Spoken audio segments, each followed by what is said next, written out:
Hello, students. You might have gone through the theorem of the literary terms.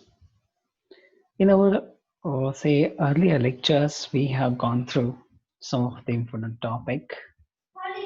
Of course, these terms are very important in our studies. As we go about, we must understand that the topic are equally relevant. In the first unit itself, it's so-called literate terms are in the background, but just to have the balance in the syllabus. Of course, you may find the literary criticism as a difficult subject to cope with, but instead of that, you can deliberately go through uh, the topic that you wish to study. Will find you uh, definitely very relevant and very easy. So the balance has been made. Some of the topic you may find difficult, but some of the topic in the Prisca syllabus will find you definitely you will find a bit of easier. So the balance has been made in this particular say so-called topic. In our say theories that we are going to see the next term from the unit first, and that is imagery. Say, imagery, as we know, is images. Okay, images that we see the objects, the things around us, in the physical form. So, this type of image are very much part and parcel of literature, part and parcel, and moreover, it's about the poetry. But instead of all that, you must understand that imagery is significant and most commonly discussed in the literary criticism. Criticism, as we have discussed in the very introduction of our syllabus, that criticism is the evaluation, is the judgment that we form of the literary text or literary work of art. And these literary work of arts may be studied in detail. We can have some opinions, we can have some evaluation of its multifaceted side of the literary text. So in our so-called studies, definitely this paper is going to highlight and make you adapt, develop your skills in the literary criticism, or as a reader you can form your own opinion. So it's a kind of a basic training in the judgment, in forming your own opinions, in criticizing or some types of expression of your ideas and views on the literary text. So this paper is going to be useful for you. So imagery is the most often discussed term in literary criticism, and adds its say the meaning. Definitely, imagery has most variable type of meaning. Sometimes it's maybe so so-called in the poem we see the use of words. Okay, use of words hints at the objects. Suppose a rose word is R-O-S-E. Rose word is R-O-S-E spell, but it hints at the rose in the real. It's flower. It doesn't indicate the red rose or white rose, but definitely we have the variation in meaning on what type of rose. The petals, okay, red rose, yellow rose, white rose, whatever. But definitely the rose itself, the word is variable in its meaning. So in the sense, imagery, it refers to the the mental pictures that is experienced by the reader from the poem. A poem may have a series of images to express its meaning. The very use of words itself in the poem, or the objects and the images that are referred in the poem, may be called as images, and these words and these images and objects that are referred in the poem may have the picture in front of you, in front of the readers or the students. And whatever the students or the readers experienced out of these so-called images and forms its own meaning out of these objects may be called as imagery. So, to study a poem is to study the images, because poem is made out of images. And that is what there are so many such critics, especially new critics from the 1920s and 30s onwards. We have seen the emphasis on the use of words and use of imagery. The theory propounded by new critics hints at the very base of the significance of these imageries, and that is what it makes us relevant to study this particular, say, under the new criticism. C. de Lewis, in his poetic image in 1948, that an image is a picture made out of words, that a poem may be itself an image composed from the multiplicity of images. So, poem or poetic image stands for the creation of the picture, creation of a meaning out of the words that the poet has used. And there may be multiplicity, it's kind of a bouquet, various flowers arranged in its own plus to look and to make it more beautiful. So, like this, imagery is said to make the poem concrete with the help of these images rather than making it more abstract. And that is what we have imagery. It stands for the language of the poetry. Imagery means it stands for the images taken collectively. Imagery refers to the collective sense of the images. It refers to all objects or qualities in the poem or literature by literal expression, by allusions, or by vehicles, that is, secondary references, or by similes and metaphors. So there is a most variable meaning to the imagery. So imagery, it stands for all objects and qualities in the poem. It need not be the physical or say concrete objects. It may be referred to the qualities also in the poem or in the literature.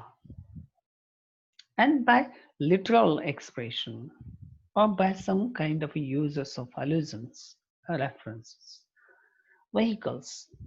We have vehicles, say, in similes and metaphors. So, a very good so-called use of imagery that we find in William Wordsworth. It dwelt among the untrodden ways, springs in the poem. We have the images like untrodden ways, springs, grave, as well as violet has been used as metaphor. So, in the sense, imagery stands for the similes, metaphors. It may be explicitly expressed in the form of so-called imageries. Some readers Those who are very attentive is able to, means these readers are very much associated with the, say, visual pictures that the author has presented, the poet has presented. If the reader is ready to associate, is readied his mind, it's called as a visual reader. And some readers, of course, do not. So these types of images that we see. There are types of images like auditory, means that we can listen to. Tactile, it stands for the touch. There are thermal type of images, means it refers to thermal, it stands for the temperature, heat or cold. Olfactory, it stands for the smells, means we can smell such a type of images. So it refers to the smell.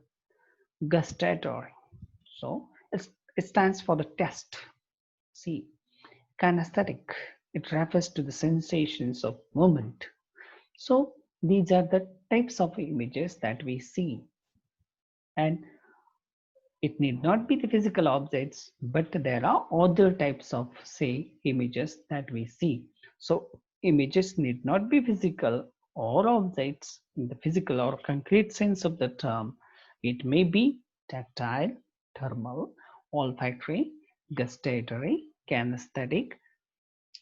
At the same time, if we give the reference from In Memoriam by Tennyson, in the poem, he encompasses not only the visible qualities of the images, but qualities of smelled, heard, and with suggestion in summer and winter also. See, the poetic, beautiful poetic lines, unloud that beach will gather brown, and many rose a carnation feed with summer spice the humming air. See, so here we have the this type of, say, humming air, summer spice. It refers summer spice, spices. It refers humming air. So it refers to the smell, okay, smell of spices. मसाल्याच्या पदार्थांचा वास त्या संध्याकाळच्या वेळेस त्यामध्ये rose carnation feed. See, carnation and rose, all these flowers are contributing to that smell. In, say, you will find in summer spice and rose and carnation feed, such beautiful atmosphere has been depicted in these poetic lines by Tennyson. Imagery is moreover used narrowly to signify only specific of visible objects, scenes in vivid descriptions, particularized.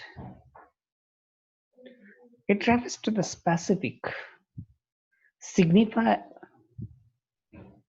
visible objects, scenes in vivid descriptions in a particular sense. So it creates a kind of a picture in front of you.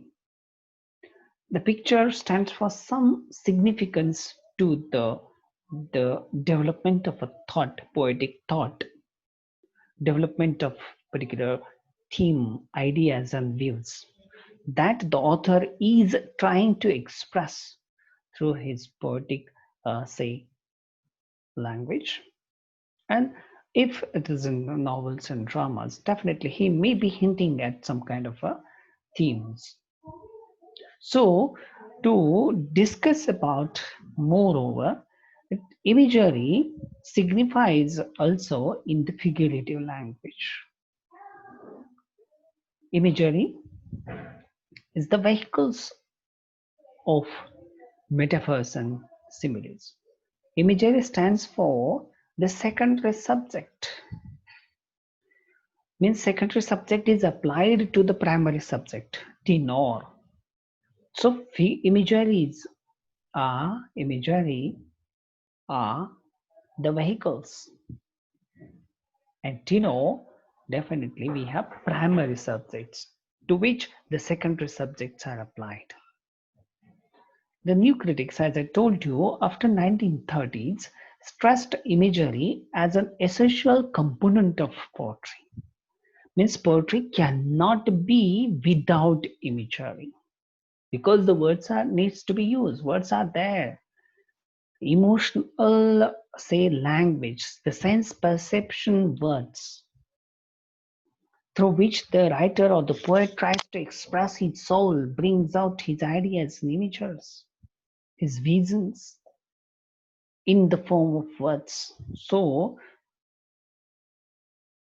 imagery forms an essential component in poetry and as major factor in the poetic meaning, structure, and effect. The totality, or in total, if we count these images, it forms the meaning of the poem.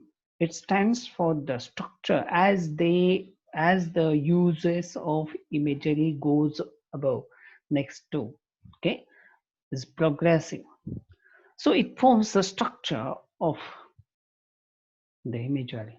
And structure stands for the structure of the work of art. And in what way the effect is generated out of these images. In the very good example, Caroline Spurgeon, she studied these images, and there is a very good, research and study opportunities in the sense that she has awakened for all the so-called students of English literature to explore. Caroline Spurgeon, in her Shakespeare's Imagery, and what it tells us, 1935 made a count of images. She counted 1, 2, 3, 4 like this. She counted the imagery used in Shakespeare's drama and how meaning is formed out of these dramas.